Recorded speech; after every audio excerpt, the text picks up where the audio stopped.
Okay, this is how to create your mastermind, your masterclass, or your 5-day challenge. And so we're going to talk today about how we do that. And so I want to get started. And bear with me just a moment. I'm going to see if I can get Mark to pull in the shade here. Hold on just a second.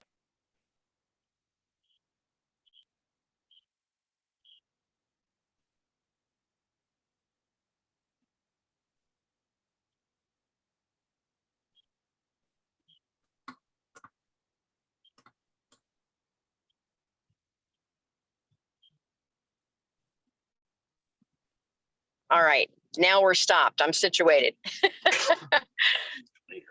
Mark's going to get out of the van. He's going to let me do my call. So anyway, thank you so much for your patience this morning. I know it's about 3 after 10, so a little bit of a late start. We are recording. And so I'm coming to you from Florida. And Angela, tell us a little bit about where you are and where you are physically located this morning. I know you were traveling last time. Okay, and you're on mute. Thank you. My name is Angela, and I am coming from northern part of Ohio. I'm like 20 miles north of Dayton, Ohio. And Okay. that's where I am. I'm at home. Perfect. Anne, how about you? So I'm at home this morning, which is in Westerville, Ohio. Okay, and Linda? I am in Washington, PA, which is between Pittsburgh and the Ohio border. Love it. I love it. And Mason? Actually, I am in Newark, Ohio, sitting in my backyard, just kind of enjoying this conversation. Oh, just down the road. Yes. Yeah. So it looks like Linda is the furthest one away. And I think we've got everybody. Yeah, there's 5 of us on, so that's everybody. I'm on my cell phone today, so I have to, scroll the screen back and forth to see everyone because everybody doesn't all show up. Okay, Sally is trying to get on and log in, so I'll get her on here in just a minute. I don't know if I can jump over. I don't want to lose the call. Mason is my co-host today. And so that's one of the things that we're going to talk about when I actually start the mastermind, officially the training for the mastermind today. So there's 2 different calls. This one, the Friday morning call, is the free one. And this is where we go through 5 sessions and then everyone gets to take a turn. And I facilitated the first 5 sessions, and then Mason did 5 sessions, and then Angela did 5 sessions, and this morning Linda starts our 5 sessions. And so everybody gets to practice what it's like to do an actual mastermind. But on Monday, this coming Monday at 12 noon, we are actually going to dive a little deeper, and all of you that are on the call can be in that session at no charge. And so just jump over to thecathybinner.com and scroll down to that mastermind. And scroll down to my calendar link. Go to cathybinner.com and scroll down to my actual calendar, or go to the calendar page, and the Zoom ID will be right there on the calendar page. So I want everybody to have the opportunity to jump in on Monday if you want to. And what we're going to do is we're going to go a little deeper on actually how we decide what platform we're going to use, and how do we price a mastermind? How do we advertise our mastermind? How do we how do we find the material that we want to use for mastermind? And we're just going to dive deeper in all of those things. Now, it's called to create a mastermind, a masterclass, or a 5-day challenge. And you may wonder what is magical about the 5 sessions. And statistically, if you look at the numbers, once you go through 5 sessions, folks will feel connected to you. They'll feel connected to each other. And that's the whole point of a mastermind, is have them connect with each other. And once they start to feel connected with each other, they don't want to leave. They want to come back. As a matter of fact, Have you girls and guys ever been in a session like that? And when it came to an end, you were like, oh no, because you're feeling like you're connecting to some of those folks. And so you carry on those relationships. And oftentimes those relationships go on outside of the mastermind, which is what you want. You want connections to happen. You want those connections and for those relationships to continue. And so the number 5 is the magic number. Now you can do more, or you could do just a one-day masterclass. I've done a lot of one-day masterclasses where it's been information that I've wanted. And so I've signed on and I've sat through a one-day masterclass, and I got a lot of great information, but I didn't feel like I really connected with any of the other folks that were there. But the information might be good, and I might have signed on for a longer program if I really appreciated the information that I was learning. But when it's a 5 session is, again, the magic number. So that's why we're practicing the 5. And so on the free call, which is this one on Friday mornings, we are masterminding the book, Everyone Communicates, Few Connect. And so with that said, you can go to, again, thekathybenner.com, scroll down to the free Create a Mastermind. And in that free icon, if you click through, you will see a link on where to get the Cliff Notes and where you could even buy the book if you wanted to buy the book. And the link is there. It takes you right over to Amazon. So you can get the Cliff Notes and or the book.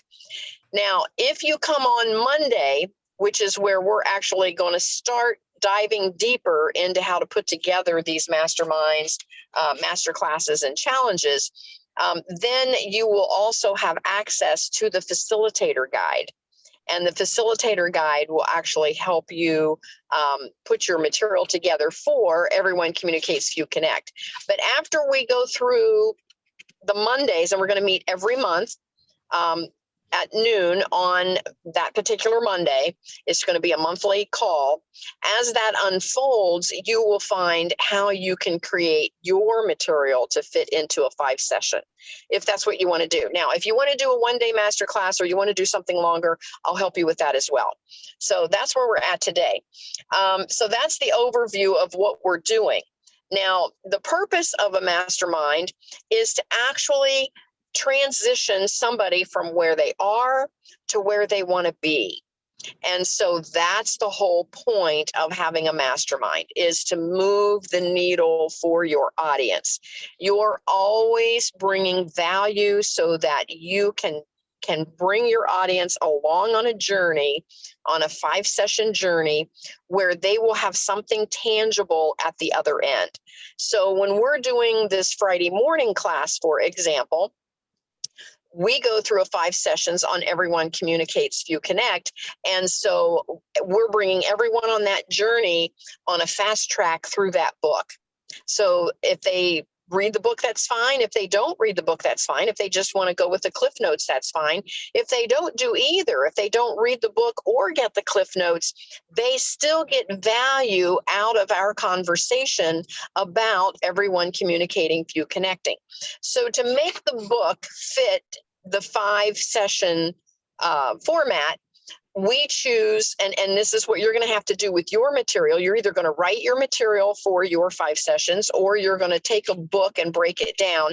And so since we're using the John Maxwell book, Everyone Communicates, Few Connect, we took chapter 1 for session 1, chapter 2 for session 2, and then we jumped over to chapter 6 for session 3, chapter 7 for session 4, and then chapter 9 for session 5, which ties it all together. And when you see the John Maxwell book, you'll see that those are kind of the milestones of communicating and connecting. And so that's why those 5 chapters are chosen. So you'll have to decide that with your material when you're creating your own mastermind. If you're going to write the 5 sessions, then you're going to just put those transitional points right in your 5 sessions. But if you're using a book, you'll have to go through and find what those transitional points are. So hopefully that makes sense on what we're doing. And so today, Linda Thomas is going to facilitate us through chapter 1 on Everyone Communicates, Few Connect by John Maxwell. And so, Linda, I'm going to turn it over to you, and please give us a little idea of your background and what it is that you want to do once you start your own mastermind, and then go ahead and continue with the mastermind, and just use this format just as if it were yours for your business, and how you would actually facilitate. The whole goal is for all of us to see everyone's style, so that when we're doing our own mastermind, we can take the best of us and know what it is that we want to do and how we want to show up for our members. So over to you, Linda.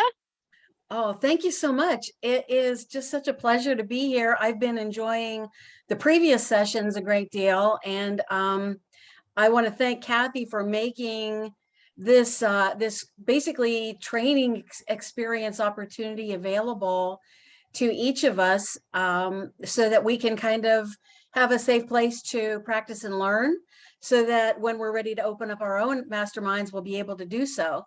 So thank you for that. As to me, my name is Linda Thomas. I'm in the Pittsburgh area. Have a long background in a brick and mortar business,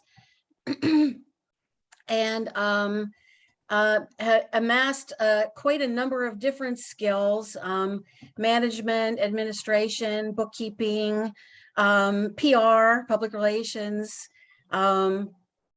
I've run events, like racing events, and I've gone and gathered all the sponsors and the advertisers. So it's just this conglomeration of various skills that I always wondered how I would begin to use all of them.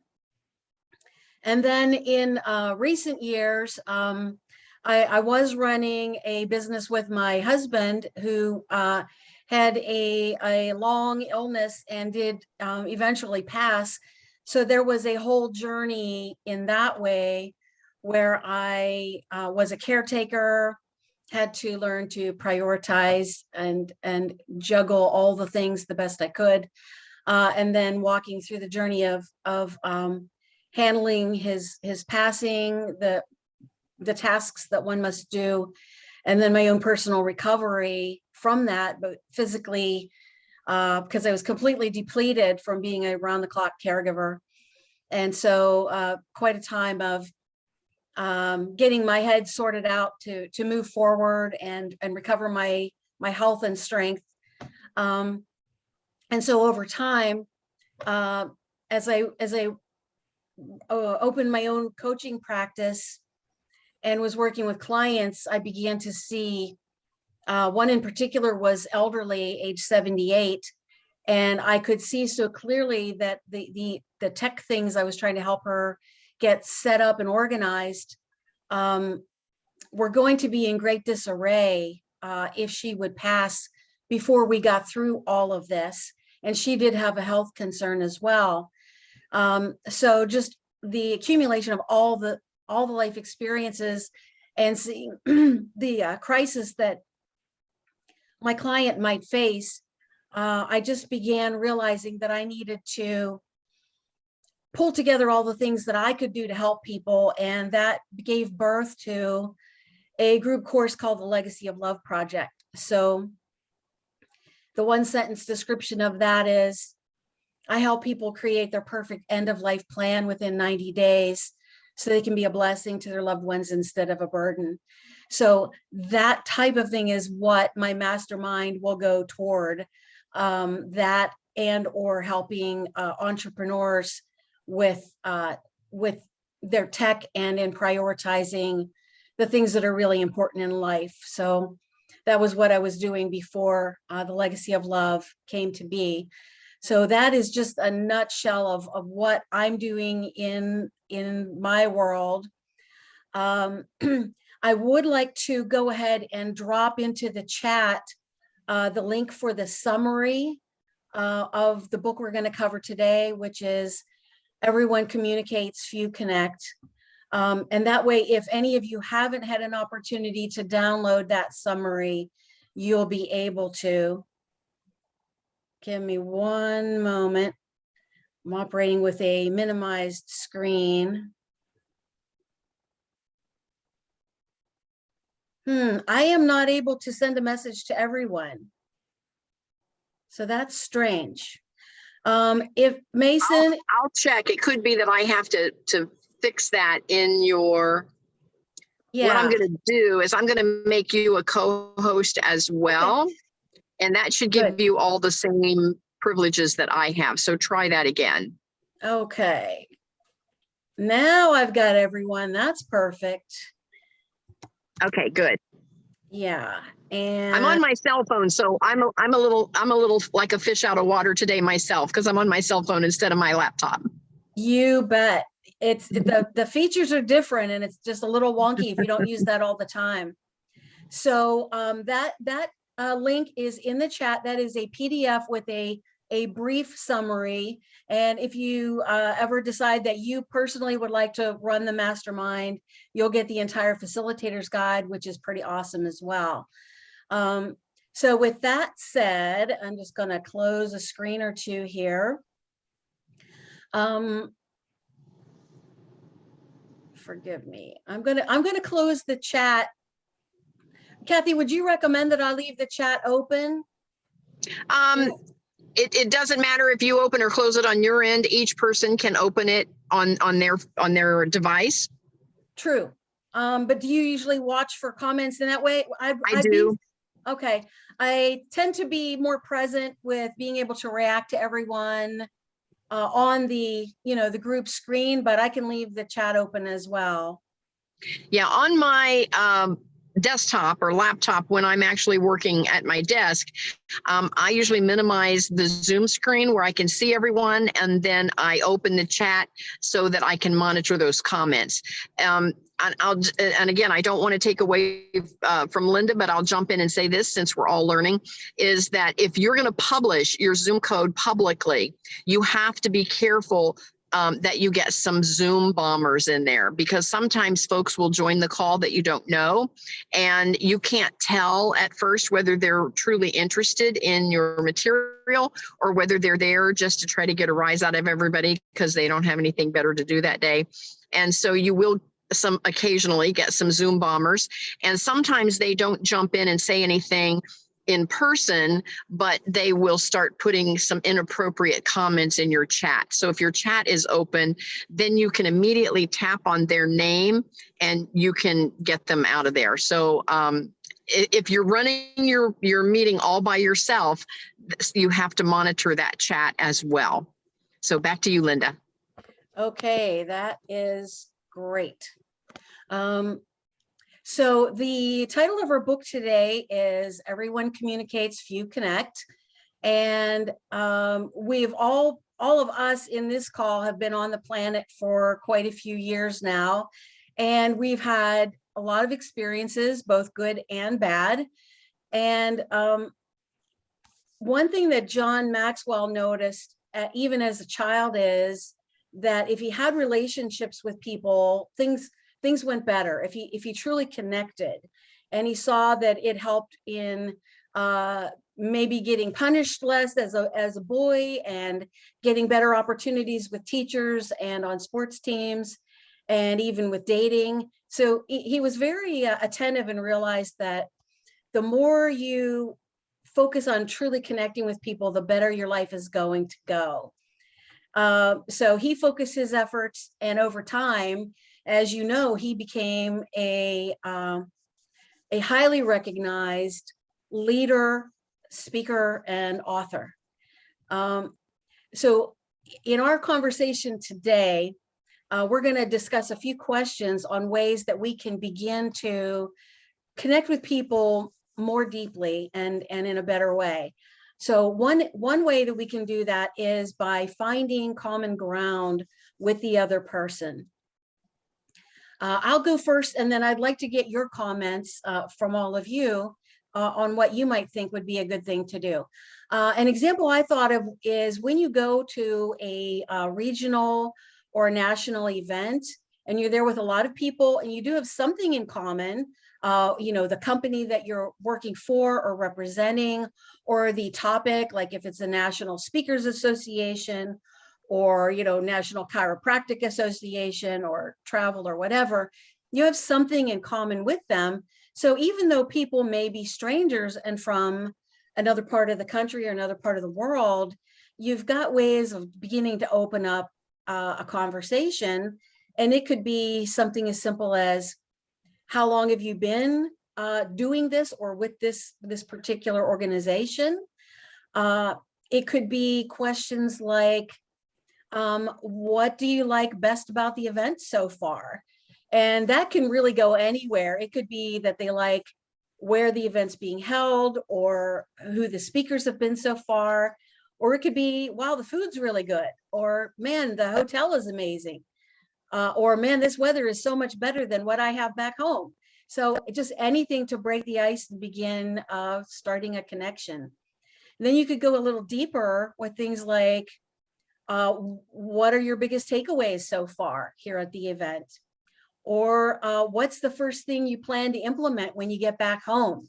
So you can really just spur some pretty interesting conversations just with some basic questions like that. Does anyone else have some suggestions for ways you could begin to find common ground with someone?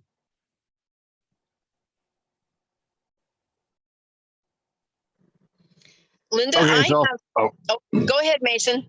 I was going to say one thing I do is I tend to be self-aware in terms of my goods and my not so goods, and I'll listen to folks and depending on the situation, have fun with that. Trying to find the common ground, and even if that means I'll make a little joke, kind of, I'll use the word self-deprecating, but that's even too strong. But maybe have fun with, say, a stereotype. Like, for example, I'm the only guy in this room, so I've got to be careful of what I say. A couple of you just smiled. A couple of you smiled. So I've Debbie, you're flat out laughing. Stop. So the idea is understanding that stuff, because then it shows people you have a sense of humor, and a sense of humor about yourself. And that's not, like I said, I want to be very clear. It's not that I'm going to go in and pick on myself, but have a little bit of fun with it.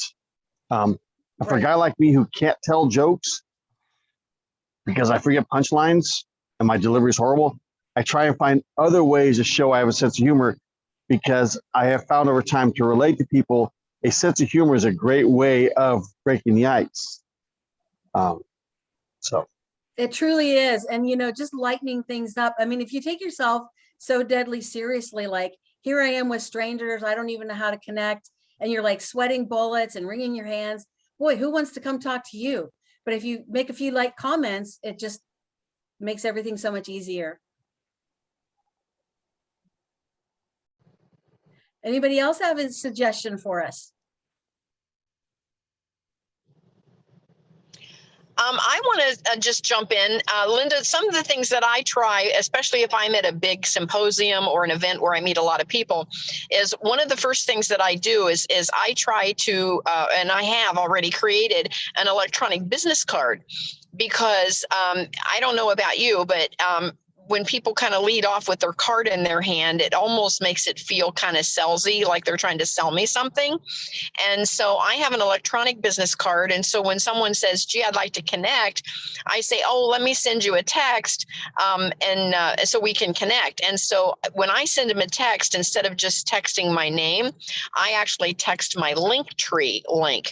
And for those of you that aren't aware, Linktree has a free version. It looks rather amazing. And I just text them my Linktree, and it kind of, Linktree is so easy because you're just putting links on it. So easy to what I want to say, to update. It's not like your website, which takes a minute to update it. Your Linktree is super easy to update. And so whatever you have going on, you can put at the top of your Linktree. If you've got an event, for example, if you're creating a masterclass or a 5-day challenge, you can put that link at the top of your Linktree. And then when you text that to somebody, it's just a beautiful thing. So anyway, that's my suggestion. And that's what I plan on doing this weekend. attend at this speakers conference. So back to you, Linda. Thank you for bringing that up. Linktree is a really great way of connecting with people. And I recently discovered another one that is pretty awesome and even more full featured at the free level. And it's called direct.me. I put Linktree and direct.me in the chat because the Linktree URL address is a little funky, where instead of like .com, it's .ee. So once again, as a reminder, if anyone does not know how to save the chat, go down to the lower right corner of the chat box. There are 3 dots side by side. If you click that, you can save chat, and everything that has been put into this chat or any other chat that you're on can be downloaded. Then you can capture and work with the items later. But direct.me is super cool. I actually have Linktree on my business card. I wish I had known about direct.me first. So just a few ideas, things that you can work with to help share the great word about the things that you're doing. Angela, did you have any suggestions for good ways to find common ground? Oh, I'm very personal person, so I always just get right on to the family part. Like, do you have family, kids? Are you married? Stuff like that. Because I don't know. That's who I am, and I always want to know about a person's family, and stuff. And then I find that we have, as humans, we do have a lot of common ground when it comes to stuff like that. Either single or not single, we still have family. So I just like to zoom in on that and stuff, and then I go for the business part of it.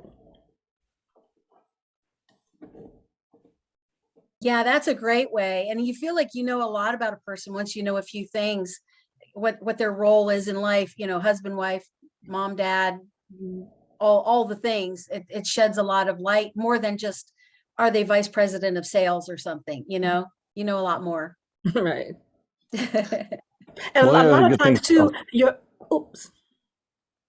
No, I was going to compliment you, Angela, because by asking about the personal stuff, Mhm. you're creating an empathy. It's an empathy factor because you're talking to the person, not the title on the business card or anything like that. You're talking to them as a person. So that goes a long way towards creating some immediate empathy between the two of you. Okay, thank you.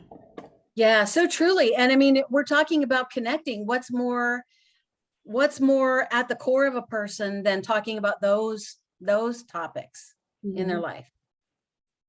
Sorry, I was late. Hi, everybody. Hi. Hi, Sally. So I missed that part of the conversation, but that is actually hard for me to do because I don't like people kind of getting into my private life. So I feel uncomfortable asking people about their private life and different things about them because I just don't. I will share information if I'm comfortable, but I don't feel comfortable asking people. Maybe just generalities, but nothing in depth. So you're more comfortable sharing about yourself, but not, you feel like you're prying if you ask about their life? I do. Okay. I do. But I'm not even comfortable sharing with everybody about myself. I have to have a certain comfort level that if I share something, they're not going to turn around and use it. I don't want to say use it against me, but that's happened. But so I'm a more private person. So that's hard for me to say, oh, hi, how are you? And if they give me that information, that's fine. But if I learned somebody is in the hospital or something's happened, I don't ask because I feel like that's prying. I don't ask why they're in the hospital. I don't ask that, but that's me. Yeah. Well, I mean, we all have our own personal style. And so we go with that. but we all also are on a journey. So we can experiment with tiny explorations, tiny questions, tiny steps that don't feel like too much of an invasion, and just see if that feels a little more comfortable and maybe grow in that way. You may not be the kind of person that'll go straight to the deep end of the pool and know everything about them in 10 minutes. And that's okay, because your style is your style, but we also don't want you to be, feel like you're held away from getting to know people either. So maybe just tiny experiments and just see how it goes. Yeah, Okay, I'm going to follow up on that word. Oh. Huh? I'm going to follow up on the word experiments, because Sally, you bring up an important part. I'm actually uncomfortable with small talk. I am. I've met all you, so I'm a little better. But if I were to meet Ann for the first time right now, I'm very uncomfortable. But in my own head, I have practiced 5 or 6 different things. And as hokey as it sounds, I have 5 or 6 different things in my head as a go-to to break the ice. That, for example, I don't like sharing personal stuff till I know a person. I'm totally on board with you, Sally. But in my head, I have practiced several things that I can talk about, and I've gotten comfortable because I've practiced them one way or another. So there's absolutely nothing wrong with saying we all have our levels of comfort and our like that. So even if you're going to go into a situation where you're going to have to meet people, whether you want to or not, for me, I practice certain things in my head, and I don't mean to sound phony or fake, but it's like, okay, so I don't have to think what I want to talk about. I have it there, and then I can just react accordingly. If I were to try something and Sally just looked at me blank, I'm like, yeah, that tells me I thought I'll try something else. Or maybe that tells me maybe, I need to either back away or something.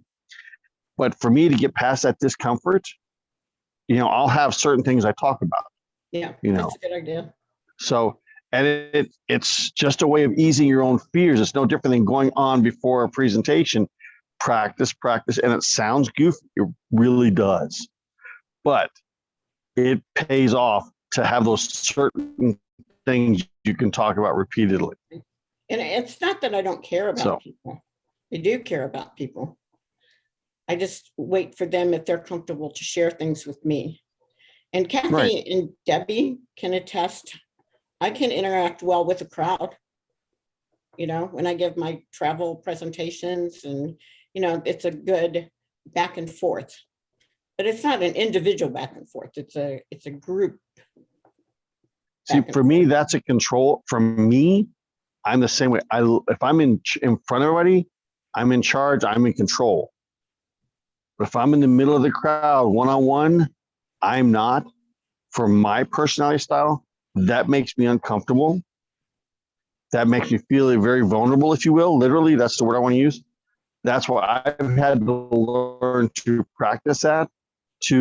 Because for me, when I'm uncomfortable, my face recognizes it as very standoffish. And then I put on this look like I don't care. And I have found this out the hard way. So that's why the whole because when you're one-on-one, you got to talk to a person. Yeah. When you're in a crowd, you can talk to, hey, you know what? When you're in front of the crowd, you talk to the whole group. But when you're one-on-one, that's a whole different thing. It's a whole different dynamic for me. So I would like to comment on what you just said, Mason, in that the fact that you came up with that little plan, that little go-to, that let's even just call it a crutch, just that little thing that gives you that extra bit of support and comfort. When we're uncomfortable and out of our element, just as you said, Mason, it shows in our faces, and people see the discomfort and the whatever those expressions are on our face, the downturned mouth, the furrowed brow, whatever, and they're like, wow, that person is angry, negative. They start telling a story in their head about what's going on with you, And they don't know that it's just that you're uncomfortable. So just having that couple little tricks in your bag that can make you a little more comfortable going in enables you to just step in and know that you've got something instead of floundering, you know? I've been called stuck up on more than one occasion. Yep. They're making up a story based on what they think they see, and it's not the truth. That's so On true. the other hand, that makes me more empathetic to other people who don't want to, who might appear stuck up, but I recognize in them the same things in me. So I don't make that assumption. Yeah, so you're a lot less quick to judge because of that. And you're already telling yourself a story. Oh, they're probably shy, retiring, reserved, whatever. They may totally be stuck up. I'm not going to put that label on them right away. You give them the benefit of the doubt at least. Yeah. That's good. Debbie, did you have anything to contribute? Well, yeah, I like the stuck up, because if we don't put the label on them, they've already got that label. They've put the label on themselves, being stuck up and being not one that you want to talk to. But for me, 99%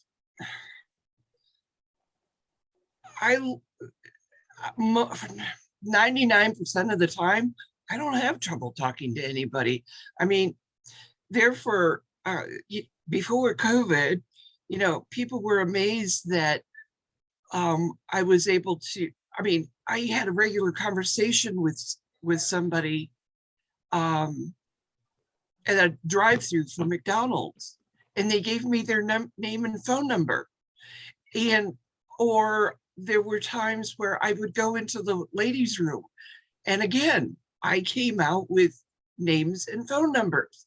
Not that I was trying to pick anybody up, but you know, it just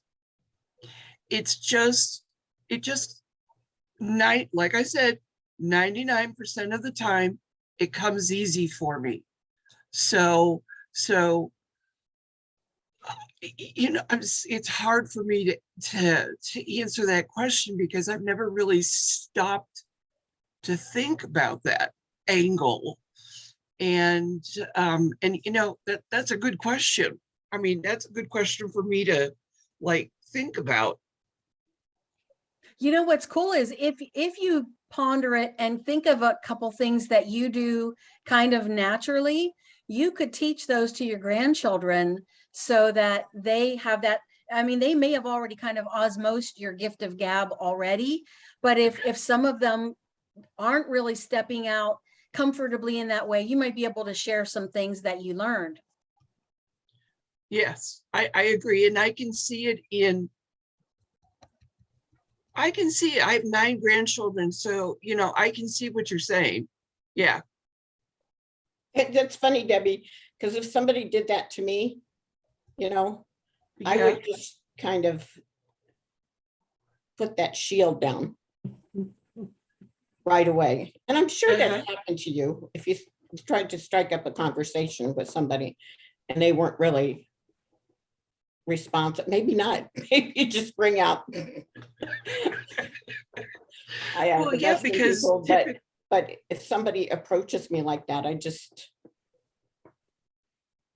and it's not because I'm stuck up either. No, but that's who you are as an individual. Yeah. And you like know, my personal barriers, my personal space. Right. And I understand that, because I mean, there are times where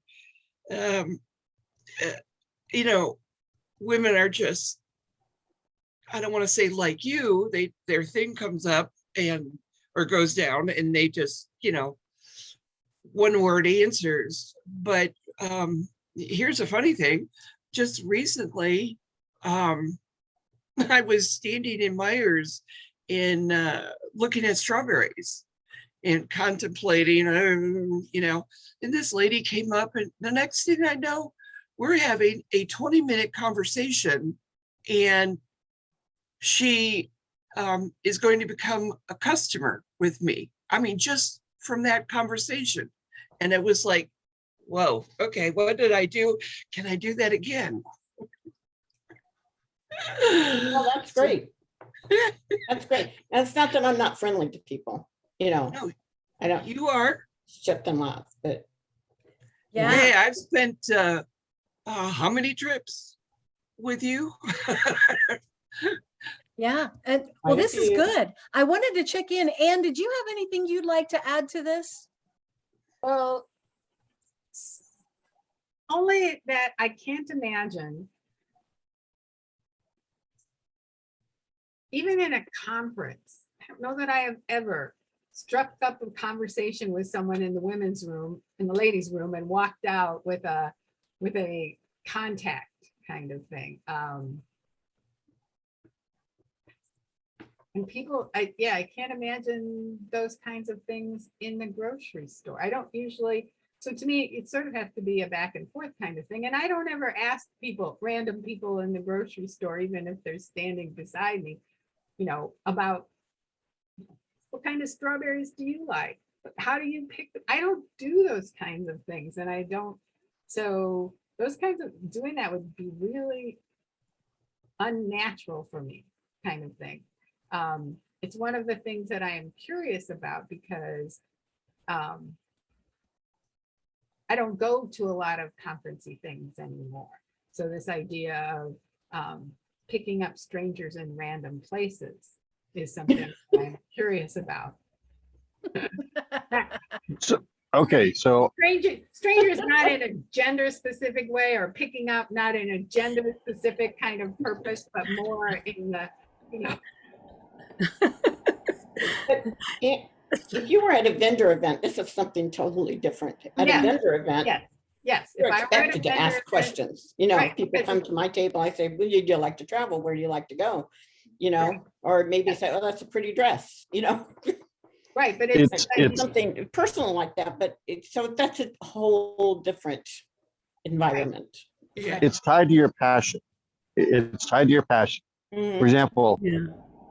I know Debbie is into things such as, this is a broad stroke here, Debbie, so don't shoot me, but agricultural, growing, things like that. She's very interested in that. That's not my thing.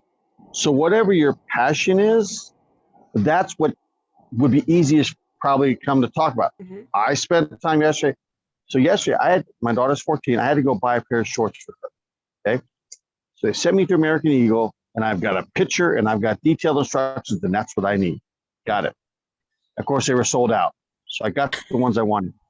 But somehow the young lady behind the counter made a comment, was talking about things in general.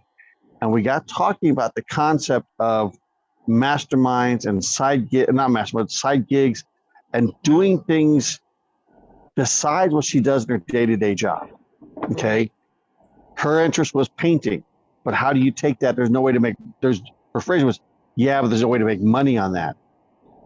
Okay. So, and these are things I picked up from Kathy and other places. We started talking for a few minutes. I said, actually, I don't agree with you. And here's why. And we talked for about 20 minutes. There was a couple of us and the store was empty. So we talked about 20 minutes and I made some suggestions, this, and that.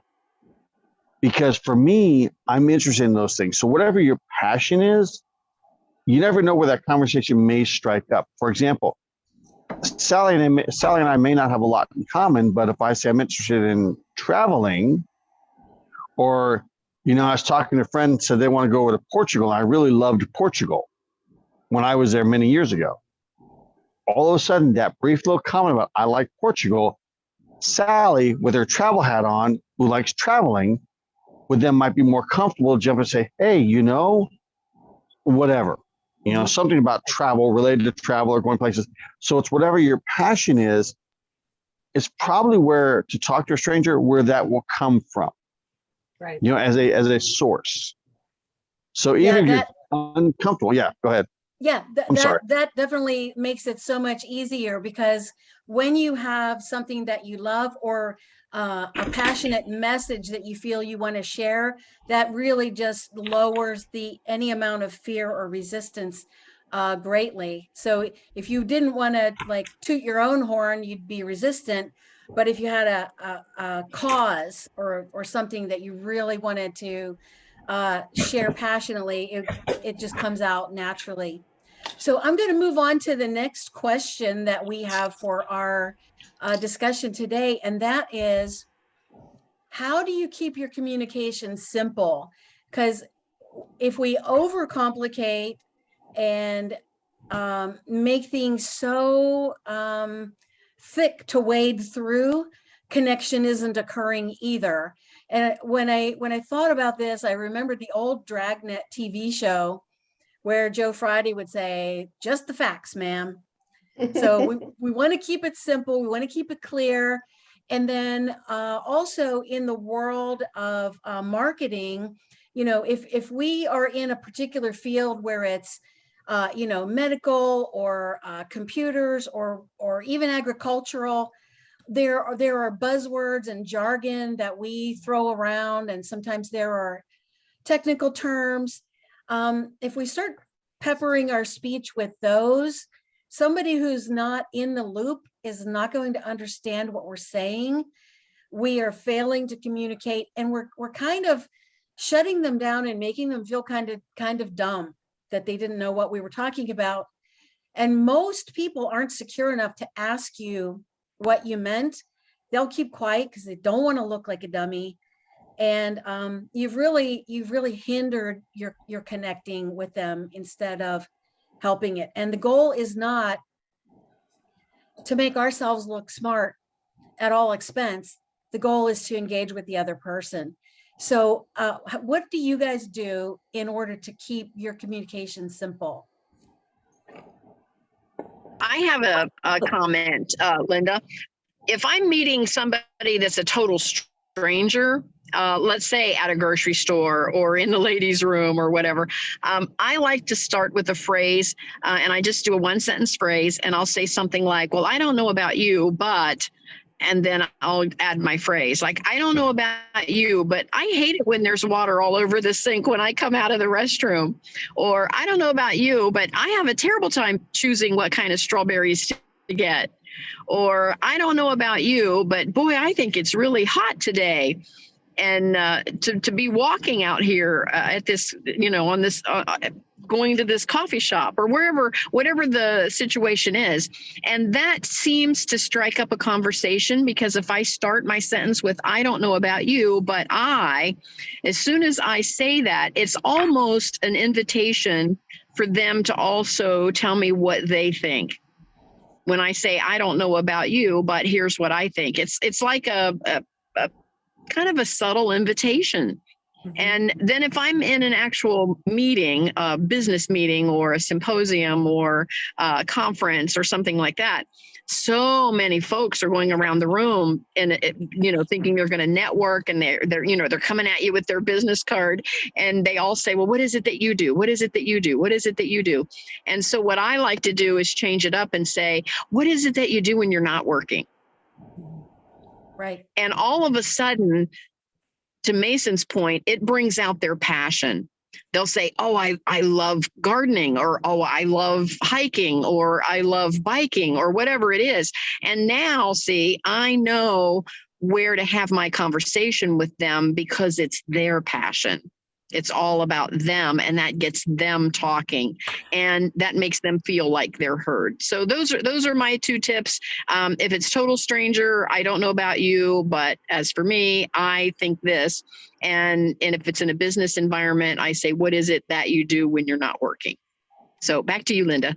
Great. Those are good ones to help open people up, because it gets them talking about what they think and what they love. And actually, we're going to go into that a little bit more in a few moments with one of the other questions. I have something that I think you're going to find intriguing, but I'm going to just hold it for a moment till we get there. Anybody else have suggestions for how to keep your communication simple? I can honestly say that I have a challenge when it comes to keeping things simple, because I like conversation. I like to know more about like, I guess, the the fat about people, and stuff like that. But to get, I just also find that people, even strangers, we want to be heard. And so with that, just the facts is okay, but there's more to a person than, no matter where you are, than just the facts. So I am challenged by keeping something simple and very direct. But but I know that for me, I'm also, I know who I am. I'm not big about me, but also I have learned that I am a sower. With that being a sower, with that being said, um I'm used today, for instance. Today I went to the salon, whatever, and she was talking. People were talking about how they were so tired, like that, and they were just so tired. And my thing is, oh, why are you tired? So, and that struck another, segue right there, just by asking that simple question to the women there. And one in particular, she shared she was tired because her air conditioner was broken and she didn't have air. So with that being said, that allowed me to be myself and say, hey, this is a stranger. I have 2 fans that I'm not using in my attic. So, and so, of course, we exchanged numbers, and now later today, I'm gonna go bring her the two fans and stuff, just by her making a simple comment. I'm tired. I'm asking, oh, okay, what? Well, why are you tired? And the rest is history. You just made a new friend. So Yeah, I mean, you asked an open-ended question, so that just opened up everything to let the conversation go wherever it wanted. And I think we could all learn from that lady. People love to help, and if we just open our mouths every now and again, instead of trying to be so darn stoic all the time and trying to trudge through and handle all the things ourselves, if we say, I could really use this, or I need help with that, you'd be surprised how willing people are to help. I would say, I was like my grandkids, and even my son when he was growing up, I would tell them, somebody in the world wants to give you something. That's how my thinking is. So, only reason you don't have it because you didn't ask. So you have not because you ask not, because somebody is looking for you to help you. And so if I open my mouth, the person might be standing right next to me and I Yeah, don't even know it. So right. Like in the world of business, if you really need a receptionist, open your mouth. If you are, divorced or widowed and you're ready to get into relationships, be telling people, I'm getting ready to start dating again. If you really need somebody to build a website for you, open your mouth. Somebody's going to know somebody.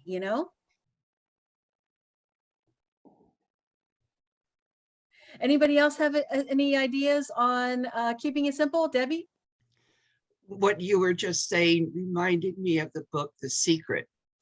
Always, if you want something, and you don't necessarily have to just say it, but you have to live it. Like in the Secret, the woman parked in the middle of her garage, so she needed to park on the one side of the garage, and she spread her clothes all out in her closet, and she needed to make room for that.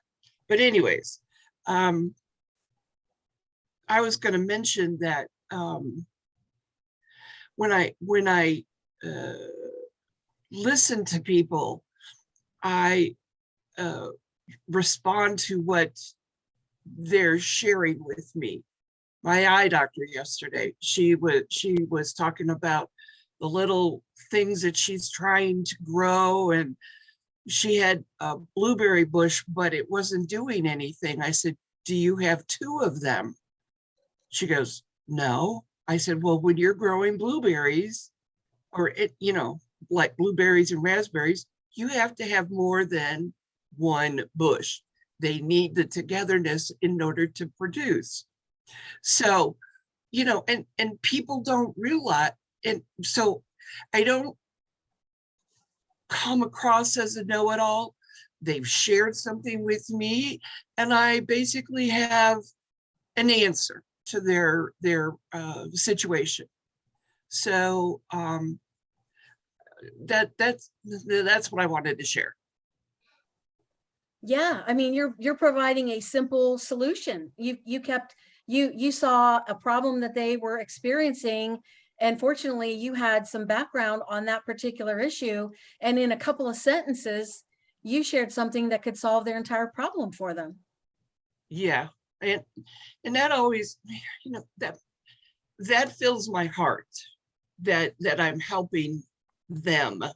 And I mean, and right now blueberries are like driving Rick and I crazy, because it's like we go out in the morning and pick from the 5 bushes, and by nighttime there's more. So we thought, well, we're just going to eat them this year. Man, I got more blueberries than I know what to do with. I'm surprised your teeth aren't blue. I know. I've been eating blueberries any way I can find. And even they're in a dish, couple dishes on the bar, you just grab a handful of them and eat them.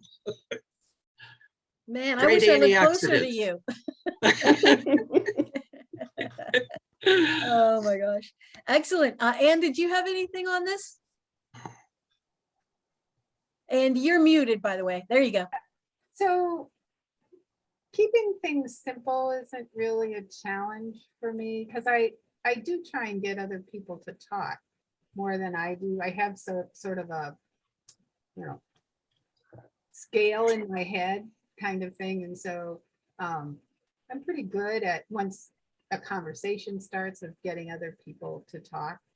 Because I think that's the important thing, is you just, the keep it simple part is just remembering not to talk more than the person that you're trying to get to know.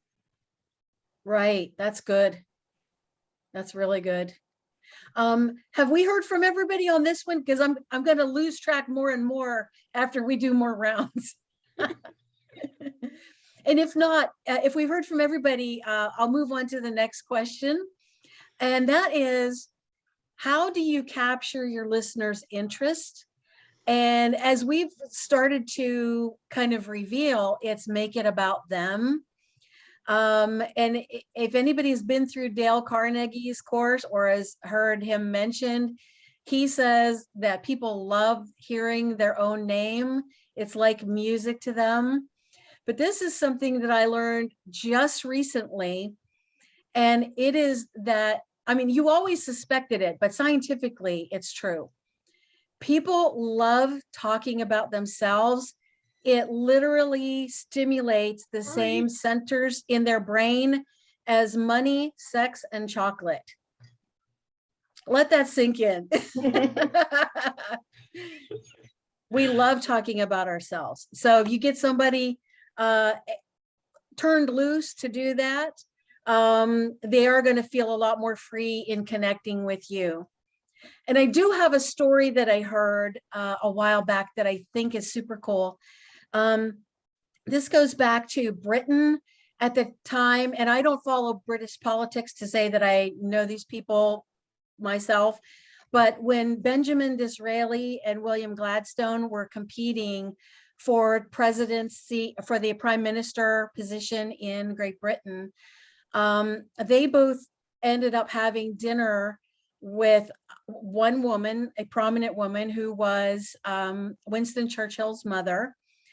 And after the dinner completed, a journalist asked her, what did she think of the two men? What was her impression? And I'm going to read this. She said, when I left the dining room after sitting next to Gladstone, I thought he was the cleverest man in England. But when I sat next to Disraeli, I left feeling that I was the cleverest woman. because Disraeli had spent the whole evening asking her questions and listening intently to every response that she had. So her impression of him was that he was a more wonderful, engaging, brilliant person and more worthy of her vote because of his respect toward her. Any other ideas that you all might have about how to capture your listeners' attention?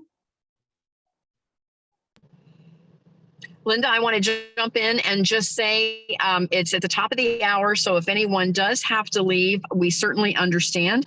This is being recorded. And so you can find the recording if you go to kathybender.com and scroll down to the free meetup and tap through, you'll find all of the recordings there. So I don't want to interrupt. I just wanted to say that because I know someone early on said that they had to jump off right at 11. So, so I just want to mention that. And yeah, thank you, Kathy. I was watching the time as well, and I definitely didn't want Angela to be late for her appointment.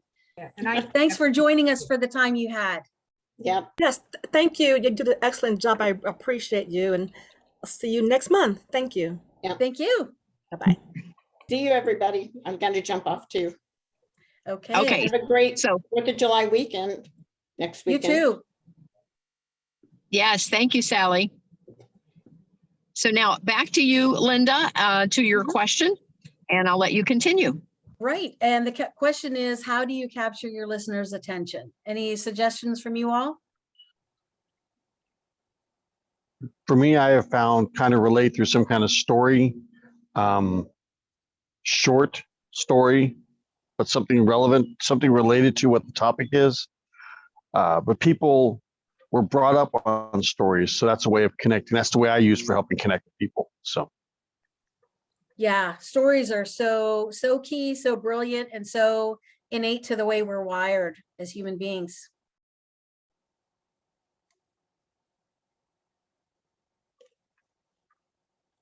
Any suggestions, Debbie, on this particular one?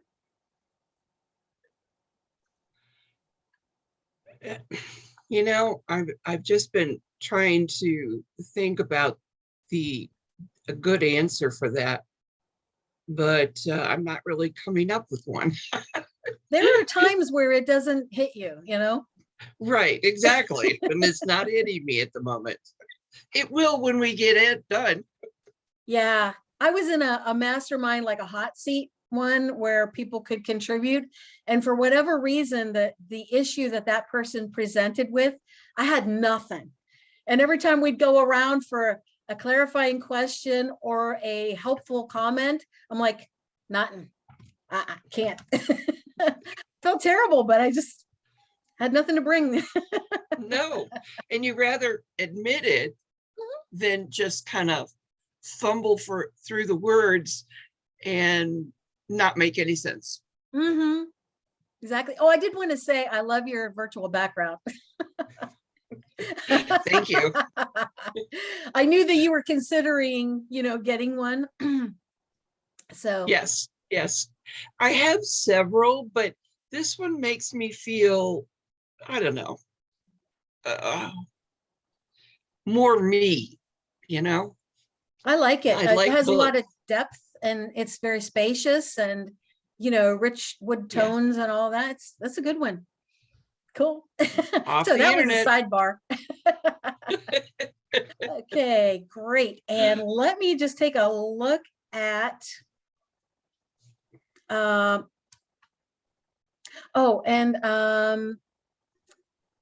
capturing a person's interest. I like the idea of asking questions that show that you're interested in them. And Kathy had alluded to some earlier, which are really good. And one that is nice in the work field is, what led you into this line of work, or how did you end up doing what you're doing? Another one is, what's one of the craziest things that happened to you in your career, in your line of work? Because if somebody's in medicine or insurance or, landscaping, anything, they are going to have crazy stories. Even Kathy in the world of nail salons, I'm sure she's had crazy ones. And then in a recent one, she told a heartrending one, which I still have never forgotten, from one of her clients. But yeah, what's one of the craziest things that's happened in your line of work? Similar to what Kathy said, what's fascinating you right now? And what do you love to do when you're not at work? And that can definitely get them started for sure. And I think this is our last question for the day, which is, what keeps you authentic? In leading others, this is what came to my mind. When you're leading other people, you really only have to be a few steps ahead of where they are in order to help them where they are. And what I thought about is, I'd heard once that in a court of law, you can be considered a subject matter expert just if you know more than the average person in that courtroom. You have the ability to speak on that topic. And so let's say weight loss, just making something up. You managed to lose X number of pounds. You're sharing what you did. Obviously, you can't prescribe for everyone because there are different health considerations in everybody's case, but you can say, well, I ate this way and I moved my body more by doing this. And, if you want to try it, come along with me. And I'm just sharing what worked for me, just as a thing. And also, like in tech tips, well, heck, nobody knows everything about tech and computers. It changes every nanosecond. But if you figured out a few ways to organize your tasks and make your computer run better, and some pretty groovy apps that you put on your phone, etc., then you can help someone else drastically improve their life. And so my point is, you don't have to have arrived. Just stay humble and just acknowledge where you are and where you've come from. And remember the steps and the missteps of your journey so far, and be candid in sharing those mistakes and even some embarrassing moments when you really flubbed up. And people will love and respect you all the more by being authentic in that way and not trying to present yourself as perfect and having arrived. So that's my take on staying authentic. And it's not always easy because you have to be, you have to expose your underbelly a little bit, be a little bit vulnerable. But we tend to think that by protecting the underbelly, that's the better way to go. But people respect you much less because they know that you're holding back. It's when you share that they respect and admire and follow you. Mm-hmm. Any thoughts from you all? I agree. I totally Yes. agree with that. That was like spot on, really. And it kind of went along with a little bit of what I said. You don't want to say something and respond, or you don't want to respond if you really don't understand, because then you're going to sound foolish and you're going to sound like you weren't listening and that you're just talking, and people don't like that. Yeah. Can I just say one thing off the subject? Mm-hmm. Kathy, you need to take a screenshot of how you look right now. That'll go great on your website. Yay. All right. Well, thank you, Debbie. I'm actually sitting in the car somewhere between Sarasota and Miami in a parking lot doing this call because I was bouncing around too much with Mark driving. So I talked him into pulling over. So he's been patiently waiting for me. Well, Thank you for that. You have the breeze gently rustling through your hair. Exactly. You can go to the replay and capture some screenshots when you have time. Yes, good idea. Good idea. Well, this has been a great call. I love it. Linda, you've done a wonderful job. Thank you so much for coming on today and being the facilitator. Now, don't forget, and I'm going to say this for all of you folks that are on the call, and then for those that listen to the replay, is we do the free call like this one every fourth Friday at 10 a.m. But we're going to start our actual mastermind going a little deeper this coming Monday. It's going to be the fourth Monday of every month at 12 noon. And so this coming Monday, we normally have our bloggers group there, but this coming Monday, we're actually going to do how to create a 5-session mastermind, masterclass, or challenge. And we're going to talk all about all the different platforms that you can use to do that. That's going to be our topic on Monday. Is start at the very beginning, and the very first thing you have to choose is your platform. And then, of course, once you have the platform and you're comfortable with it, then you have to start putting together your topics and how you're going to break down your 5 sessions. So that's what we're going to talk about Monday. All of you on the call are automatically in as a founding member. I'm going to make a note on my tablet as to everyone that listened in today. So you are invited to be a founding member at no charge. And as this goes on, there will be a $25 membership fee for new members joining later on. So you guys get in on the ground level, because you're all here today. So thank you so much for that. Linda, you have any final comments before we go today?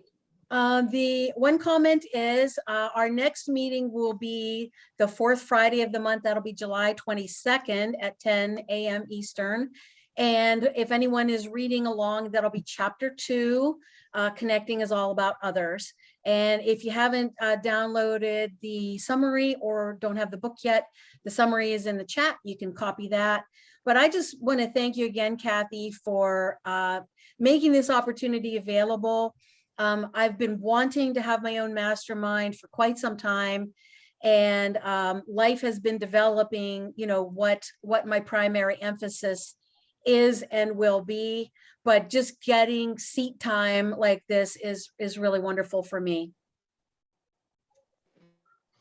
Yes, I get it. I get it. Sometimes you just have to jump in and start doing it and kind of get your sea legs, I like to say, so that you're comfortable in that position. And so I want to say you did a wonderful job. You kept the conversation going. You made sure that everyone had a turn to share what they were thinking, and it very well done. So thank you for that. Thank you. Any comments, Debbie or Mason, before we go? Well, you said it's at noon on Monday, and it's typically, isn't it the newbie? So is newbie bloggers moving somewhere else? No, the newbie bloggers, we're just going to do it once a month and give everyone a chance to get their blogs written. And so this is going to sneak in on that second time that we normally do the newbie bloggers, and it's going to be this mastermind instead. So it kind of goes hand in hand, because as you're building a better business and you're learning to blog to help promote your business, having a master class or mastermind or a 5-day challenge goes right in line with all the other material. So I'm looking forward to seeing everyone Monday. Yeah, I'm looking forward to seeing everyone Monday at noon. Great. Excellent. Thank you so much. You did an excellent job. All right. Good job. Great, Oh, thank great job, you. Linda. Thank you so much. I really appreciate that. All right. And Mason, thank you so much for being my co-host, and Linda as the facilitator today. And so we'll see everybody on Monday at noon, and enjoy your weekend. Will do. Take care. ladies. Bye. Bye, everyone. Bye-bye.